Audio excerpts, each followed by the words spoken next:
Hello, everyone.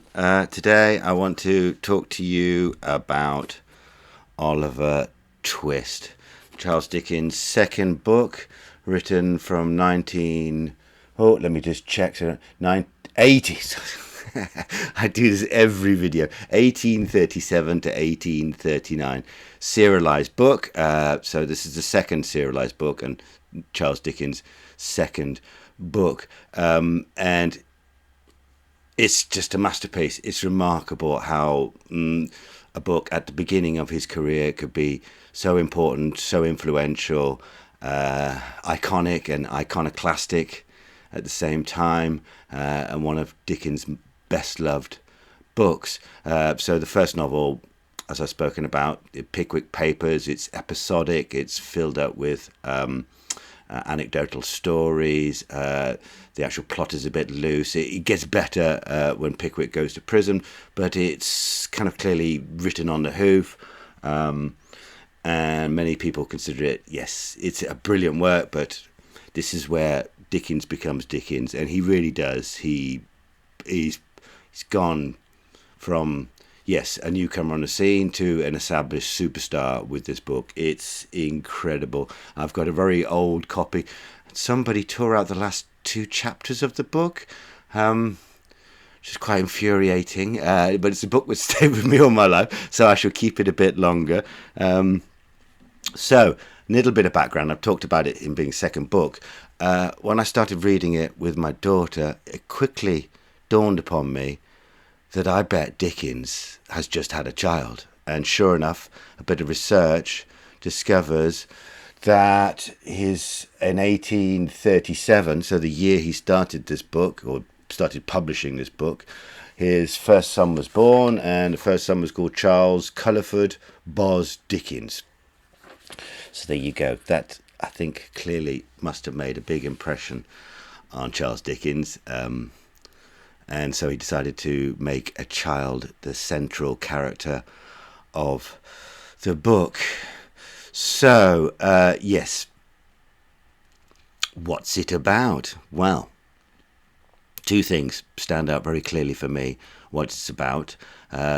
He chooses to start the story portraying a single woman running from who knows what, going who knows where, who's pregnant, with no money, who's about to give birth, and because nobody else can help, falls under the auspices of the parish and the workhouse, essentially. And what we've got here is Oliver being born. He's innocent, he's a child, and yet he's condemned. He's totally condemned because he's born out of wedlock. They don't know where the father is. They don't know who the mother is. There's nothing. She doesn't reveal any proofs of her identity. Well, she does. There's the locket. And something else. There's these little tokens of identity. So, yes, Oliver is born not only poor, but also illegitimate. And this could be the subtitle of the book, you know. It sucks being poor, but being born illegitimate and poor really, really sucks. So that's clearly what this book is about. And the background to this book is the reform of the poor law in 1834. So just 3 years before the book was published, because the middle class and the upper class felt that they were paying too much to look after poor people. So they changed the system. Before, you had the situation where you had a lot of rural agricultural workers who in season had plenty to do and could look after themselves and their family, had somewhere to live. But in the winter, they were underemployed and relied upon the parish to bring them supplies to keep them alive. And that seems a very humane and sensible thing because it keeps them in place. They're ready to work the following spring and summer and autumn. and it just makes for social cohesion and stability.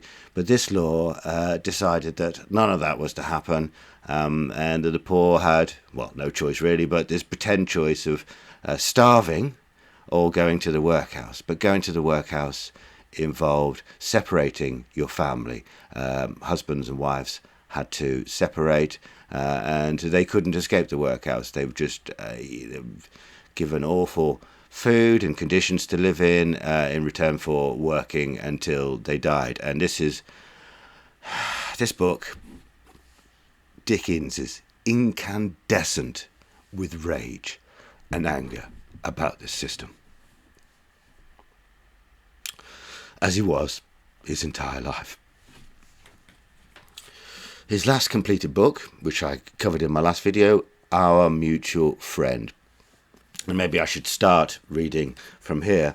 And it's the postscript, so it's one of the last things he wrote, other than the half of The Mystery of Adrian Drood, but the last thing he finished. And he felt it incumbent upon himself to write this at the end of this book. He knew that his health was failing, and he wanted to state, as he stated in the very beginning of his career, what he thought about the poor law. In my social experiences since Mrs. Betty Higden came upon the scene and left it, I have found circumlocutional champions, that's from Little Dorrit, these ministers that are just there to impede any type of progress by using legalistic means, disposed to be warm with me on the subject of my view of the poor law. My friend Mr. Bounderby could never see any difference between leaving the Coke Town hands exactly as they were and requiring them to be fed with turtle soup and venison out of gold spoons. Idiotic propositions of a parallel nature have been freely offered for my acceptance, and I have been called upon to admit that I would give poor relief to anybody, anywhere, anyhow. So he says all of his life people have been coming up with these very poor arguments why their cruelty to the poor is justified. And Dickens states quite clearly, not in a story, at the end of the story, that I would just give poor law to anybody who ever applied for it, whether they deserve it or not, because clearly a few rotten apples doesn't mean you have to throw away all the apples that are worthy of saving. Putting this nonsense aside, I have observed a suspicious tendency in the champions to divide into two parties, one contending that there are no deserving poor, who prefer death by slow starvation and bitter weather to the mercies of some relieving officers and some union houses. The other admitting that there are such poor, but denying that they have any cause or reason for what they do.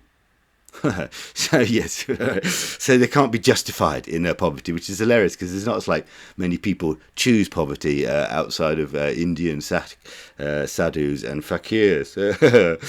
The records in our newspapers, the late exposure by the Lancet, and the common sense and senses of common people furnish too abundant evidence against both defences. So he says if you read the newspapers and you speak to normal people, not the supposed rich or the elite, I hate using these terms, in London, then they come to a common sense opinion that this law is just obscene and barbaric. But that my view of the poor law may not be mistaken or misrepresented, I will state it. I believe there has been in England, since the days of the Stuarts, no law so infamously administered, no law so often openly violated, no law habitually so ill supervised. In the majority of the shameful cases of disease and death from destitution that shock the public and disgrace the country, the illegality is quite equal to the inhumanity. The illegality is quite equal to the inhumanity. That's very powerful stuff, isn't it? It's illegal because it's immoral. And no in language could say no more of their lawlessness. So he's not trying to hide behind a story or anything. That's clearly his point of view. And so, as I said, it opens up with this poor woman and we don't know where she's from. She's having a child, it's illegitimate, and she dies, of course. Among other public buildings in a certain town, which for many reasons it will be prudent to refrain from mentioning, and to which I will assign no fictitious name, there is one anciently common to most towns, great or small, to wit, a workhouse. He doesn't want to say what workhouse Oliver was born in or where, because they're all the same. This isn't an exceptional case. This is just the norm. So he, unlike a lot of Dickens books where he sets the time, date, place very accurately at the beginning to set the scene for the readers, he's not doing this here. He's saying it very clear, why say it's one place when it's everywhere? So I'll get back to that. And I reread this book, I should say, with my daughter recently. It's a bedtime story.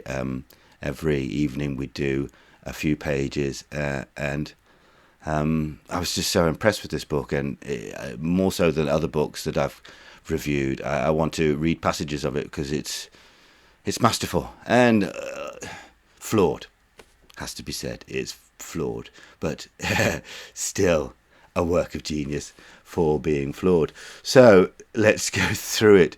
So here we have poor Agnes Fleming, but we don't know her name until the end. She gives birth, and there's some skullduggery going on with Mrs. Mann, I think, or the nurse, stealing from the dead woman. Oliver coming into the world, him being named, this is just terrible irony, he's named by Mr. Bumble, the beadle, who is... he's a very nasty man. He enjoys his position of torturing children generally, and dresses up in a big hat and a fancy uniform, and parades around the small town lauding it, thinking that he's doing incredibly important work for the community when he is just inflicting pain upon children. And he gives Oliver his name, Oliver Twist.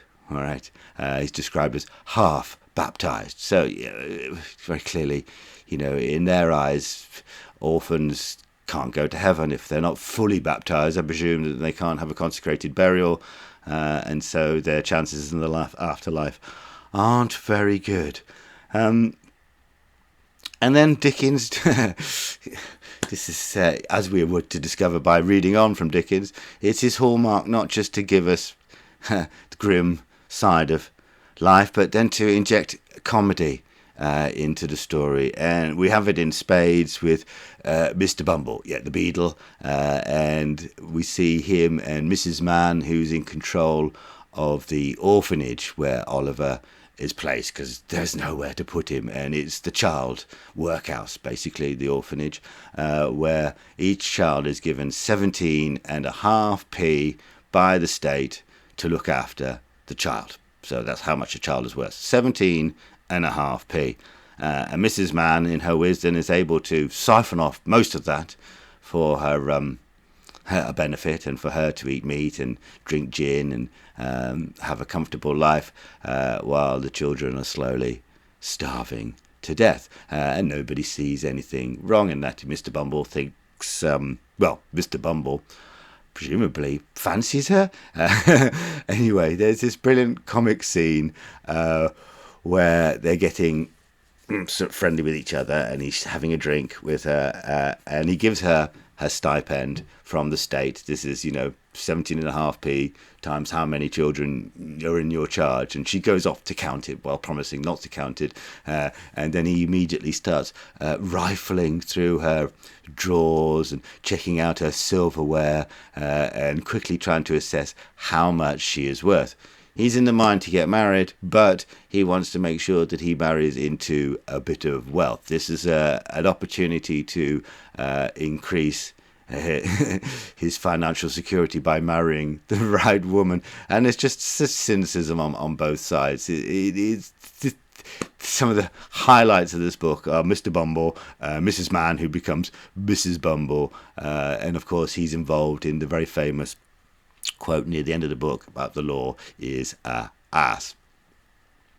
So, what happens? Right, Oliver stays with Mrs. Mann until he's worth 17.5p. And he's regularly locked up and punished and just a miserable life. He has a few companions, especially little Dick, who sadly dies at the end.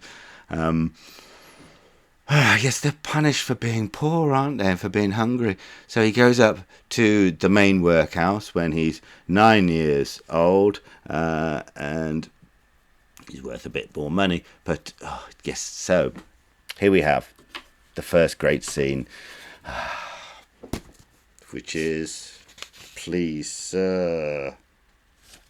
All right, here we go. Please, sir, I want some more. And some of the movies change how this happens. He's basically asked to do this because there's kind of a vote, and he loses the vote, and he's a brave lad, and he doesn't want to let his fellow prisoners down, so he asks. In other stories, it's changed a bit. But just before that, there's this key point, this cinematic becomes, a cinematic moment, isn't it? It's famous. Everybody knows this line, this scene. Hopefully I'll get to talk about Dickens and drama a little bit later in this. But he can't resist. Dickens just can't resist stating his opinion. So, the members of this board were very sage, deep, philosophical men. It's dripping with irony, this is. And when they came to turn their attention to the workhouse, they found out at once what ordinary folks would never have discovered. The poor people like it. It was a regular place of public entertainment for the poorer classes, a tavern where there was nothing to pay, a public breakfast, dinner, tea and supper all the year round, a brick-and-mortar Elysium, where it was all play and no work. "Uh-oh," said the board, looking very knowing. "We are the fellows to get this to rights. We'll stop it all in no time." So they established the rule that all poor people should have the alternative, for they would compel nobody, not they, of being starved by a gradual process in the house or by a quick one out of it. Right? So if you go to the workhouse, you're going to starve to death. And if you try and evade the workhouse and stay outside, you're just going to starve to death quicker. Because after all, everybody knows that the poor just love being poor, and given half the chance, they do nothing but sit around and eat and enjoy themselves. With this view, they contracted with the waterworks to lay on an unlimited supply of water, and with a corn feeder to supply periodically small quantities of oatmeal, and issued 3 meals of thin gruel a day with an onion twice a week and half a roll on Sundays. So there's absolutely zero protein in that diet. It's, yes, oatmeal, watered down, onion occasionally, and half roll on Sundays. And then we go on to see what happens when Oliver asks for a little more food, and they are shocked, just can't believe that a child would be so ungrateful that they could just die slowly in the workhouse. So they ask for more food, and Oliver is punished by being locked up, and then they decided that they don't want him to be a malign influence or to cause trouble in the workhouse, and so they get rid of him by putting him up for sale, essentially, and his value goes from 17.5p straight up to £10. If anybody can pay £10, then they can have him as an apprentice for trades. Before we moved on from this point, I hope it's not just me, but it's very clear. Very little has changed in attitudes about poor people. Well, in any pub up and down the country at the weekend, you'll find some hero philosopher espousing exactly the same things about benefit recipients, or even disabled people or old people. They just they love their straitened states and being dependent upon the state to be kept alive. It's just so depressing. Obviously, the other one is prisoners. Oh, they get it easy in prison. They've got TV. My God, they've got beds. My God, they've got toilets. Why should you give them toilets? They get exercise. What more can they want? We are doing them a favour. It's a hotel. Only that argument falls apart because the people who say these things wouldn't last very long if they swapped their positions and they became prisoners, or they became poor people dependent on benefits and handouts from food banks. I think they'd soon change their mind. And then we have conservative politicians, Kwasi Kwarteng, Dominic Raab. They recently co-authored a book with other very dubiously immoral characters, suggesting that the British workforce are lazy. They're just lazy. We need to work them harder. And this attitude it's just been with us since Dickens' time and before, and it's just really sad, and it's all part of the present culture war, I feel, that's going on. But Dickens kind of transcended this because he was loved by everybody, including, presumably, pub philosophers. But this is kind of the genius of Dickens, and I kind of think this can be a little bit lost in this book because, lots of people, is it like with Shakespeare? They'll have a passing knowledge of these great writers. They know that they're giants in the cultural landscape, and they feel very fondly about them because they're British, and everybody knows a couple of Shakespeare plays, etc. And everybody knows a little bit about Charles Dickens. But unfortunately, it's consider yourself part of the family. It is, I'm the Artful Dodger, you're wheeling and dealing. It's the actual depiction and the characters and the drama, the story is riveting. It's just brilliant. It's like a Netflix miniseries. It's quite a big series, of course. Never did miniseries, did he, Dickens? So you can just get soaked into the drama and excitement of it all, and just think, it's just a story about one boy, and it's not representative of the whole nation. So this is why Dickens, I think, was able to be loved by everyone. You can see what you want in his books. Well, this is kind of true about art in general, but very specifically about Dickens. I hone in on the authorial comments, which are just proposing the cruelty of the system, and other people will just look at this little boy with blonde hair and blue eyes and how beautiful he is, and they cry, and it's very emotional, but they won't join up the dots and thinks, well, this is an inhumane system that has produced this, and we need to attack the system. Dickens has defeated himself in a way because he's such a good writer.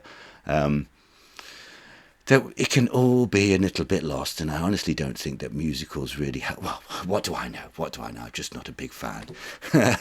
Other than, Woody Allen did a musical I thought was quite amusing. There's a musical scene in Charlie, not Charlie Dickens, The Tramp, what's his name? Yeah, The Tramp. He does a musical scene which is hilarious as well. Anyway, so to move on. So he's kicked out of the workhouse for being a troublemaker. Basically, he's a communist. Either they starve him quickly or they get him off the scene because it's just not going to be good for morale. So he goes to an undertaker's. Just fitting symbolism, isn't it?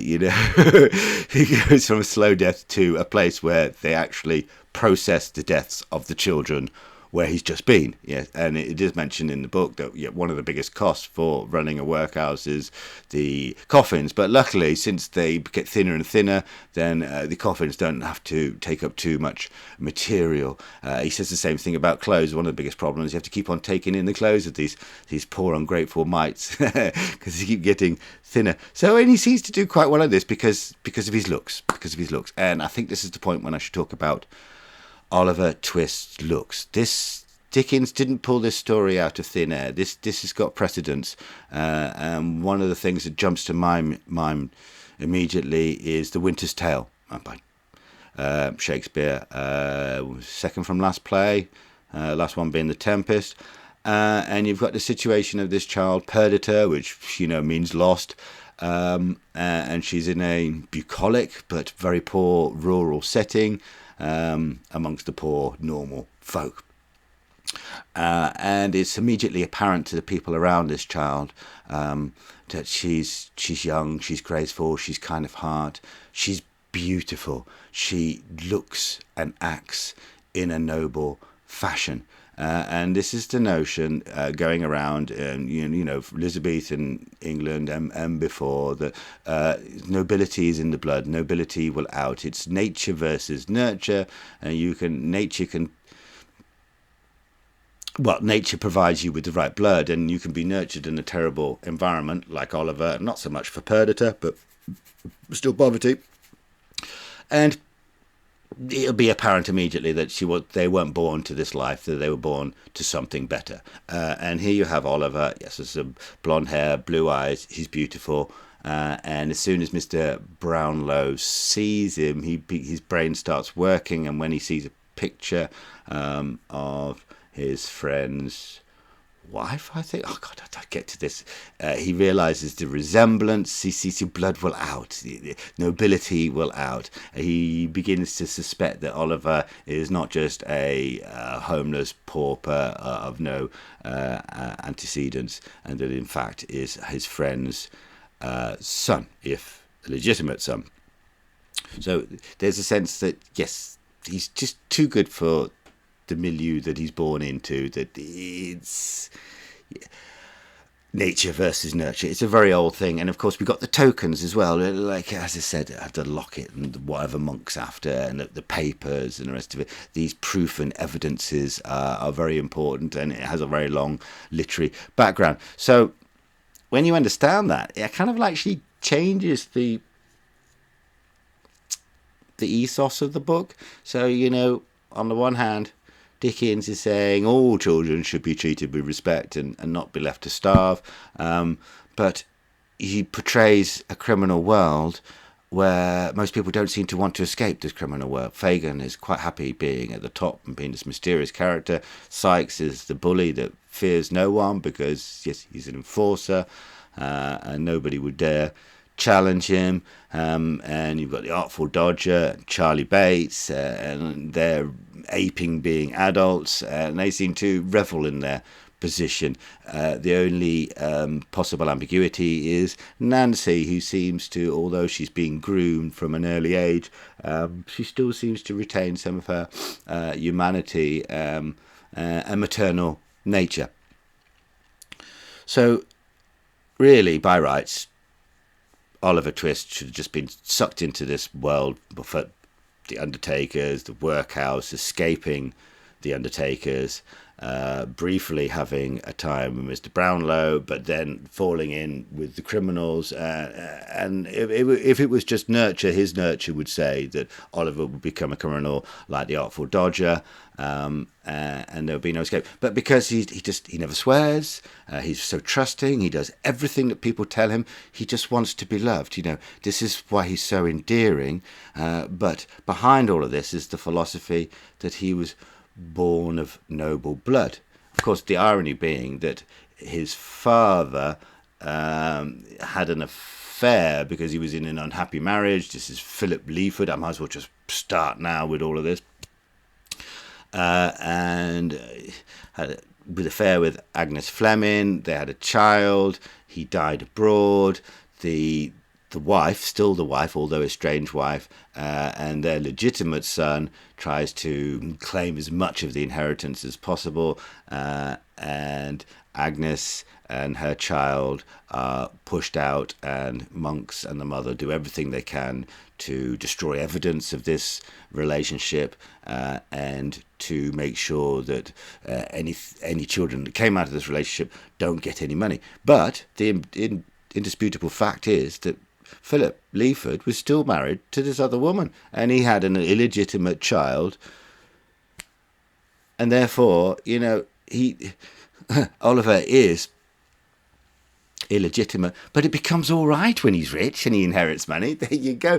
That's the hypocrisy in society. If you're connected, then your illegitimacy perhaps is not the stain you thought it was. Whether readers can join the dots with that, I'm not sure. So, anyway, just jumping ahead of myself a little bit with the story. So, he's in the Undertakers, and the Mr. Sowerbury, brilliant name, realizes that Oliver and his pretty face would be perfect for standing next to him when they're doing their undertaking business. Just his face would evoke tears and create the right ambience. And the apprentice, Noah Claypole, gets very jealous about this. And one of my favourite characters, Noah Claypole, just brilliant. Great comedy character. Should get to that in a little bit. And what happens is that Noah just gets fed up with the boy seeming to be stealing his prospects, and he's a workhouser. He's the lowest of the low. You might as well. It's like insulting black people or whatever, isn't it? You just call them names, you dehumanize them. They have a fight because he's telling Oliver that his mum was no good and she was a right runaround, and Oliver won't hear this at all and gets into a fight, and Noah's such a coward and a weakling that he actually gets beaten up by a 9-year-old boy, and they shut him in a coal bunker, and then this is the point where Oliver decides to escape.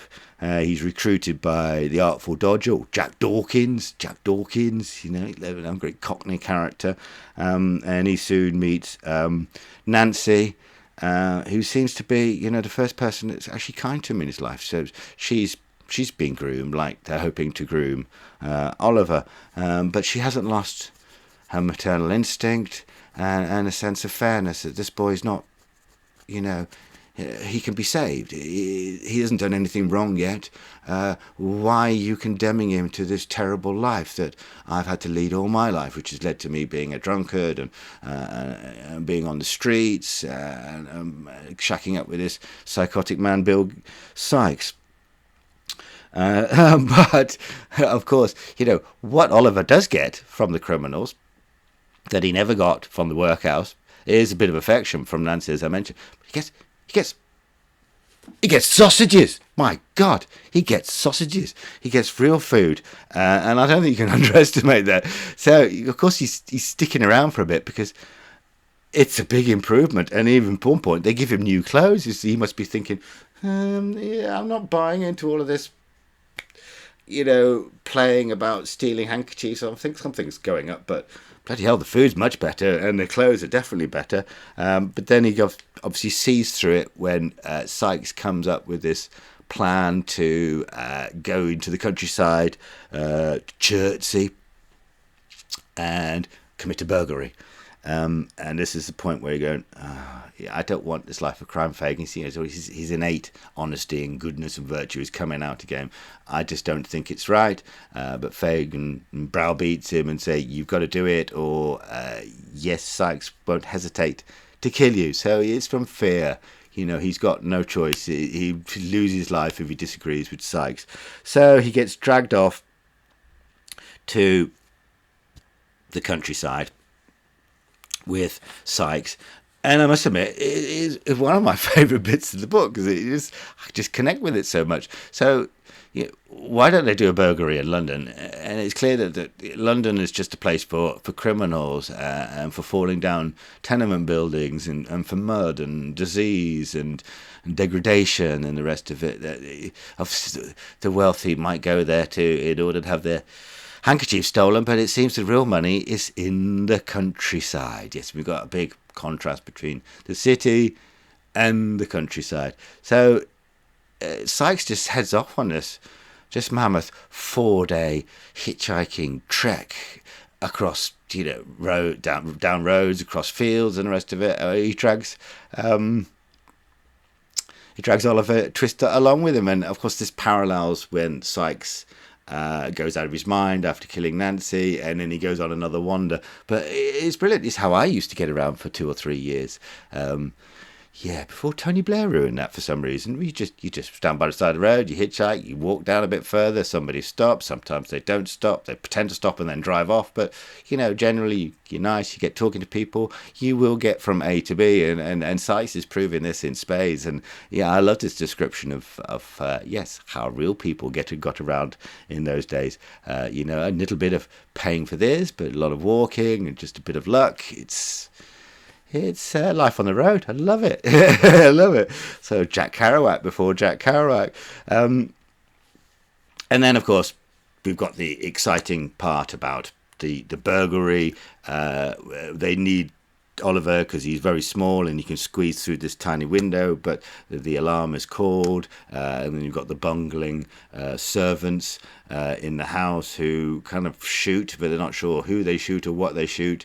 Toby Crackett and Oliver and Bill Sikes flee the scene immediately, being chased. Bill Sikes decides to, it is not exactly cruel, but he feels that the best chances for both of them is if they split up, and he leaves Oliver alone in a field, sort of hidden, and indeed it kind of works because Oliver isn't discovered, but spends the night. He's injured, shot, but he manages to wake up the next day and find the nearest house, which of course is the place where he's just burgled, and he comes across nice people, very nice people. You've got Mrs. Maylie, the old woman, and then you've got her, what she described as her niece, but really it's another illegitimate child called Rose Maylie, and then her son, Harry Maylie, who's in love with Rose Maylie. And they see this beautiful boy, and they just fall for him immediately, don't they? You know, it's this thing, it's his nobility, he's a wonderful little boy, isn't he? And so they lie to the police, and they get essentially custody of Oliver, and Oliver is so extremely grateful. He immediately explains what he was doing there and tells the truth. We'd expect nothing less from Oliver. He always tells the truth. Yeah. So, and then you've got, right, we might as well go straight on to Rose Maylie, since I mentioned her. So, yeah, in some of the dramatizations of this book, she's kind of downplayed. I'm not quite sure, but I think it turns out that she's Oliver's aunt. And yes, her origins are very obscure. She was taken in an early age, but as she's grown up, reached maturity, she realizes her position in society, that okay, she's got wealthy benefactors to protect her, but she's illegitimate. She's a stain, and if she married the man she loves, Harry Maylie, it would impede, indeed ruin his political career. He wants to take up a seat in the Houses of Commons, and he proposes to her, and she says, yeah, of course I would, but who am I? I'm just going to hold you back because I love you. I can't marry you, and there. So we've got this very clear. The theme is coming. It sucks being illegitimate. So she's sacrificing her happiness for his career, essentially, and all he can get from her is that in a year's time he'll be able to ask her the same question. If anything has changed, then maybe she will consent to be his wife. If not, then he won't bother her or pester her about it again. Right. So, and of course you've got Rose nearly dies in this, and they're in the countryside. Apparently this is connected to a bizarre relationship that Dickens might have had with his brother's wife, and some suicide pact, and in the end I think there was an intervention to prevent them drowning themselves. But anyway, I can think the suggestion is that he associates Rose with this woman in real life, and he was planning on killing her off, but in the end he can't. He just loves her too much. Oh yes, so these scenes in the countryside, yes. Where is it? So, yeah, I've made a lot of bookmarks, as I said. There's just so much worthy of reading to you, if I can find it. So, if I had an editor, of course, then they would be able to pause the video. Here we go. But no need for an editor. I'm sure they have some purpose, but not too much purpose. So I had to talk about the faults, and I should get in the middle of explaining the plot. Very modern approach to my structure of this. It's kind of like this is a period where, the Augustan age finished of Pope and Swift, and then you had this kind of the Romantic period, and then it's like the Victorian period, which is the sort of precursor to the modern period. And you can see at points where Dickens is kind of like he's harking back to an older age of prose. And we've got men who have lived in crowded, pent-up streets through lives of toil and never wished for change. Men to whom custom has indeed become second nature, who have come almost to love each brick and stone that form the narrow boundaries of their daily walks. Even they, with the hand of death upon them, have been known to yearn at least for one short glimpse of nature's face, and carried far from the scenes of their old pains and pleasures, have seemed to pass at once into a new state of being, and crawling forth from day to day to some green sunny spot, have had such memories wakened up within them by the mere sight of sky and hill and plain and glistening water, that a foretaste of heaven itself has soothed their quick decline, and they have sunk into their tombs as peacefully as the sun, whose setting they watched from their lonely chamber window but a few hours before, faded from their dim and feeble sight. Now, that might seem like nice writing, and it does flow well, but I've had to read it 3 or 4 times to myself, really, to figure out where the pauses are and stuff. That's 19 lines long, Charlie. 19 lines. This is Augustan writing. This is parenthesis within parenthesis. This is colons, semicolons, balance, counterpoise, generality. These are all, so you've got this general thing about the healing power of nature, but he's saying it in such a long way that it's losing its effect. And for a lot of readers, they'll just go, I'm probably going to skip this bit, to be honest. And you do see this. It gets less and less in Dickens, but it's basically a fault in his writing. When you compare it to when he's bang in the moment and he's describing what is happening, like the murder of Nancy, which he loved reading in his readings, Sykes fleeing, the conflict between Mr. Bumble and his wife. This is brilliant writing for our modern ears. This is just, it's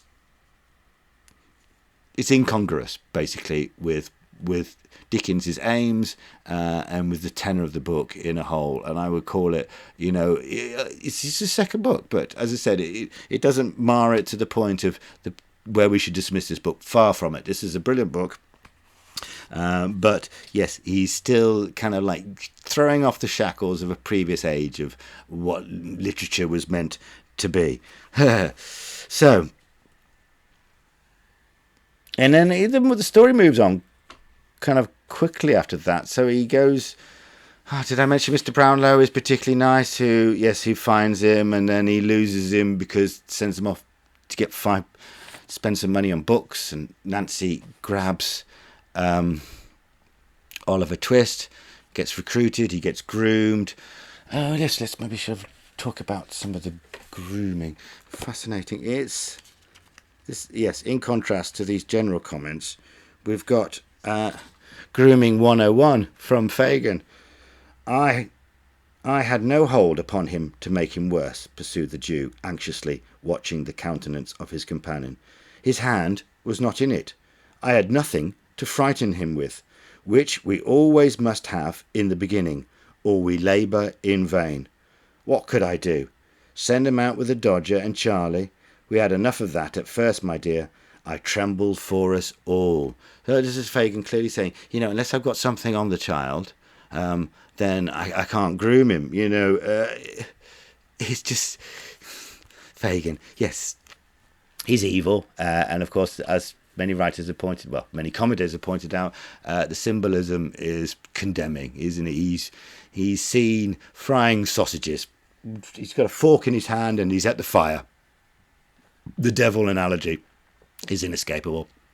When he's in prison at the end, waiting to die, he refuses to repent or countenance the notion of turning his mind towards God and the other world, and trying to come to terms with what he's done. He just can't do this. He's a purely evil man. He's got a lot of character, and he's a very important character in this. And I'm fascinated by him, but it's a Jew, it's anti-Semitic, clearly from our modern perspective. There's no getting away from that. And Charles Dickens quickly confronted this and pointed out, well, these are the people that I knew in the underworld who were doing these type of things. Going back to Our Mutual Friend, he does introduce a very positive Jewish character in his last completed work. He didn't want to upset anybody, not because he didn't want to step on anybody's toes, but he didn't want to do anybody an injustice who didn't deserve an injustice. And so it's a plot convention that it's a Jewish person, very unfortunate, but yes, there it is. And he's a powerful, very, very powerful character. So, what further things shall I talk about? Yeah. Oh yes, the sentence that never finishes. Oh yes, oh yeah, brilliant. So yes, let's talk about the great comic moments of this. So I see that there's two fantastic comedy in this. So Mr. Bumble, he's sniffing around trying to decide whether it's worth marrying Mrs. Mann, and he decides it is, and he proposed to her by describing the fact that Noah, all the animals went into the ark 2 by 2, and therefore perhaps we should do that, Mrs. Mann. He's basically thinking of consolidating. You know, she's got the children's workhouse, he's the beadle of the main workhouse, but he doesn't want to work too hard. But he's thinking, you know, we combine our forces, we can do very nicely. And then shortly after they get married, he's sitting there by the fire, and he's thinking, oh yeah, I would fancy getting my uniform back, to be honest. It's not quite what I thought. I sold myself, said Mr. Bumble, pursuing the same train of reflection, for 6 teaspoons, a pair of sugar tongs, and a milk pot, with a small quantity of second-hand furniture and £20 in money.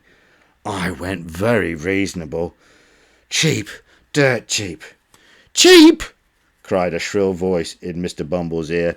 You would have been dear at any price, and dear enough I paid for you. Lord above knows that. This is just brilliant. Sorry about the voice, but it is a bit Punch and Judy. And then he's just trying his luck, isn't he? I am going to sit here as long as I think proper, ma'am. And although I am not snoring, I shall snore, gape, sneeze, laugh or cry, as the humour strikes me, such being my prerogative. Okay, we've got legal language here. Your prerogative? Sneered Mrs. Bumble with ineffable contempt. I said the word, ma'am, observed Mr. Bumble. The prerogative of a man is to command. And what's the prerogative of a woman, in the name of goodness?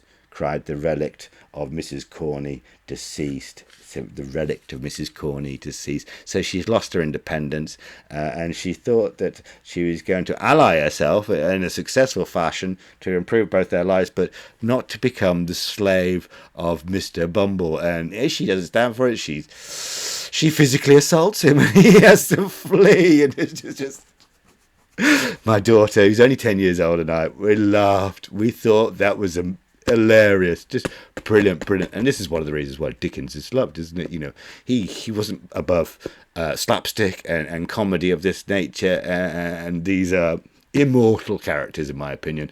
And the other thing that I just found, the second best joke, was Noah Claypole, who should be, you know, he's all right. He's an apprentice he's not very good apprentice, it seems, in The Undertakers, but he runs away with Charlotte to London after stealing £20, and he's just he's the rubbish criminal, basically. He decides that he can't actually use the money because it's a £20 note, and what would a poor person like him do with a £20 note? It's going to be immediately suspicious. So he thinks he's so clever, he goes down some side streets, he finds somewhere pretty deserted and out the way, and sure enough, he goes into one of Fagin's dens, and Fagin just so easily removes the money from him and recruits him into his criminal gang.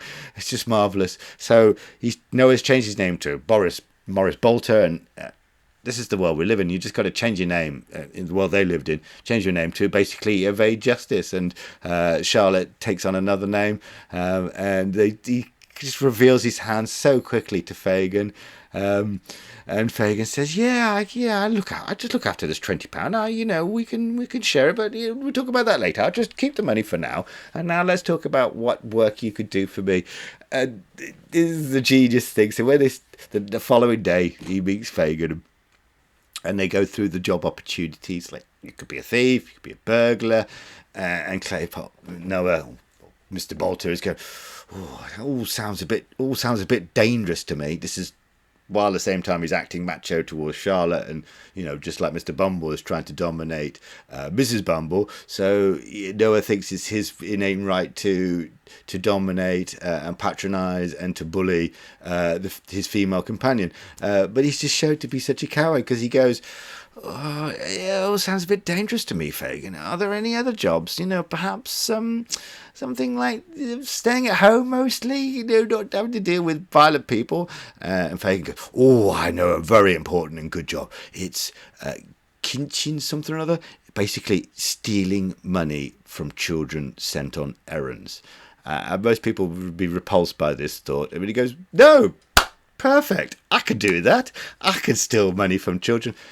It's candy from a baby. It's literally, that's probably where the expression comes from, stealing candy from a baby. This is his new job, a self-appointed job, and he feels, very good, I'm a proper criminal now, and very important for the enterprise, and everybody is just sniggering this, like, what is this man? He's not a man, he's pathetic.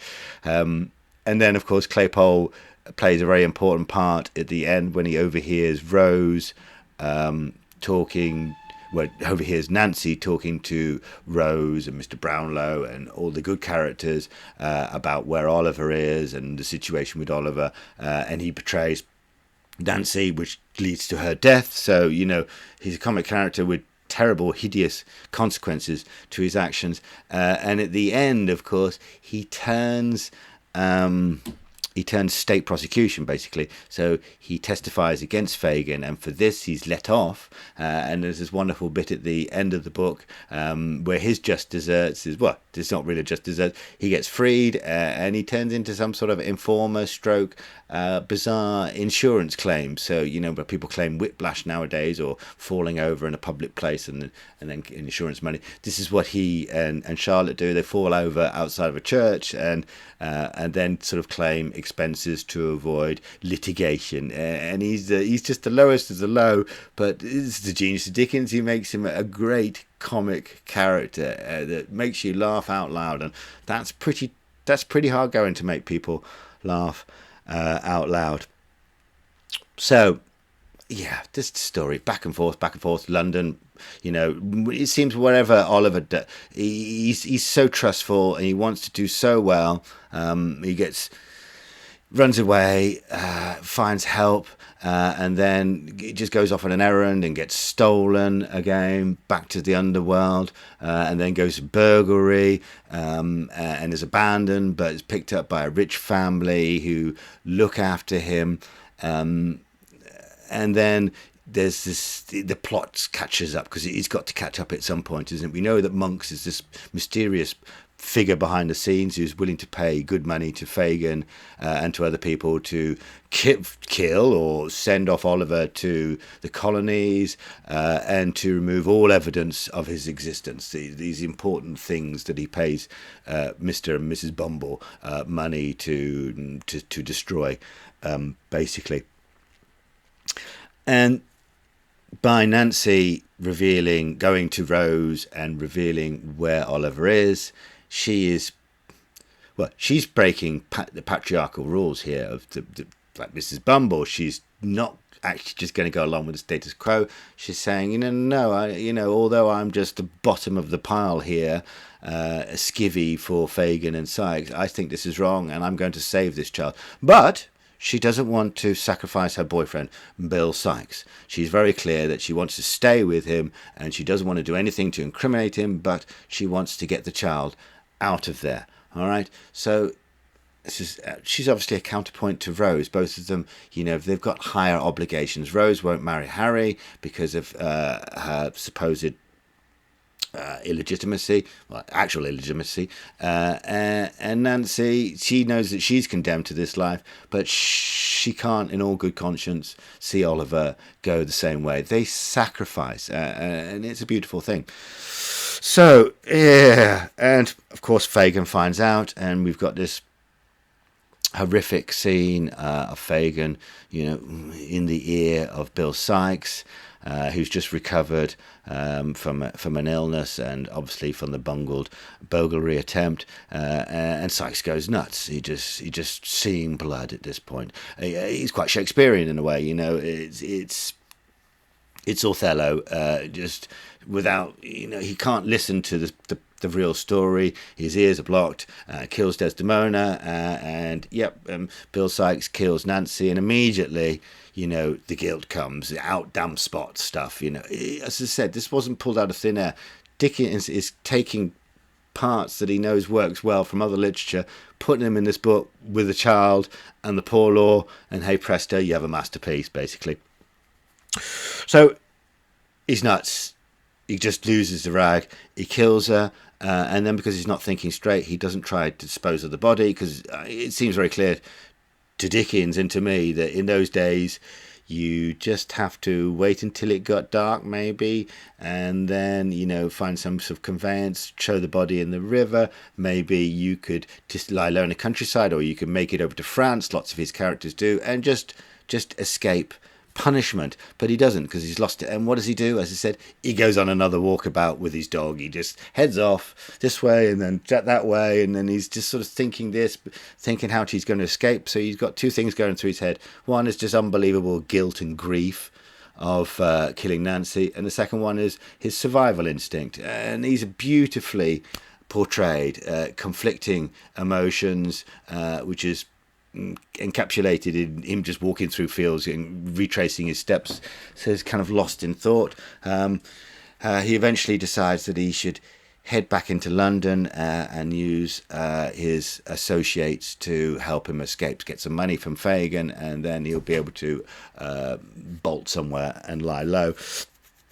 And he's so much survival instinct that he realizes that I can't have the dog with me, because people recognize me from the dog. This is the hue and cry will be out, and they'll be looking for a large, angry-looking character with a funny pit bull dog. You can see quite a few of them around here. No, not anymore. Only joking.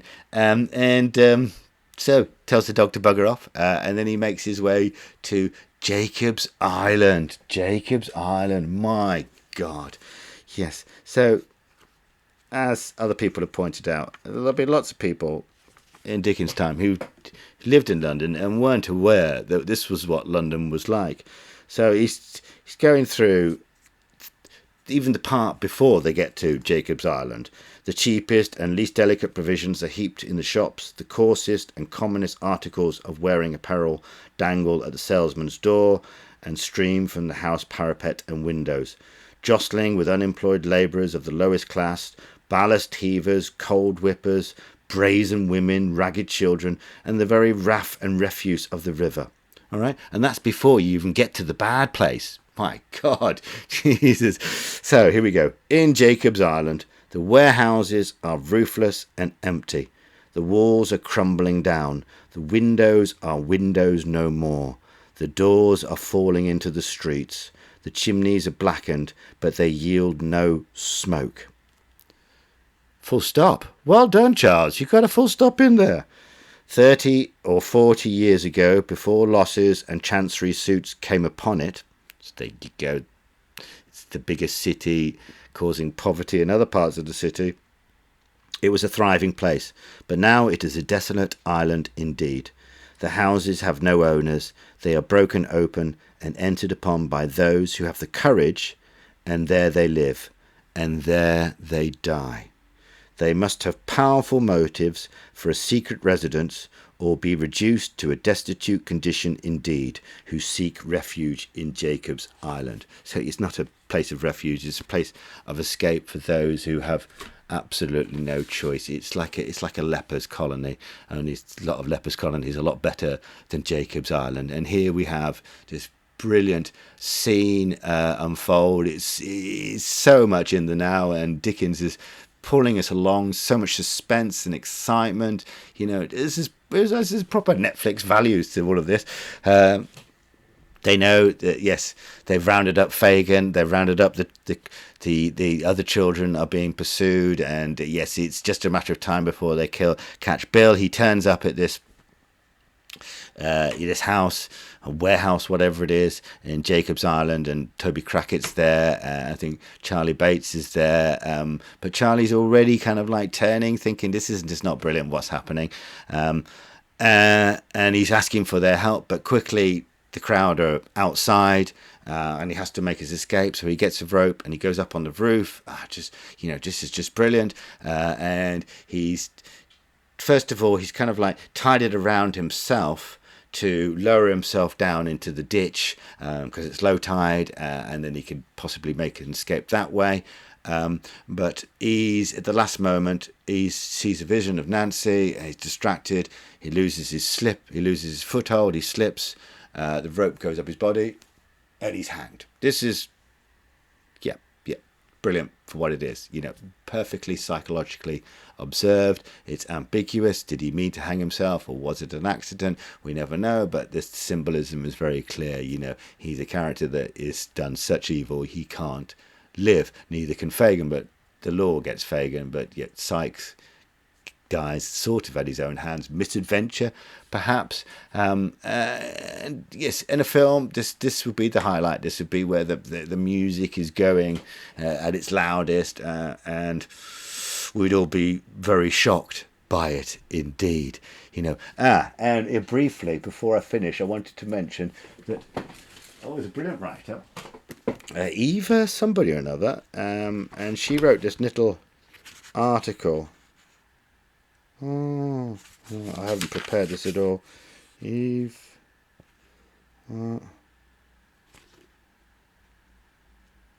See if it falls out at the right place. Not Henry James. He didn't have many good things to say about.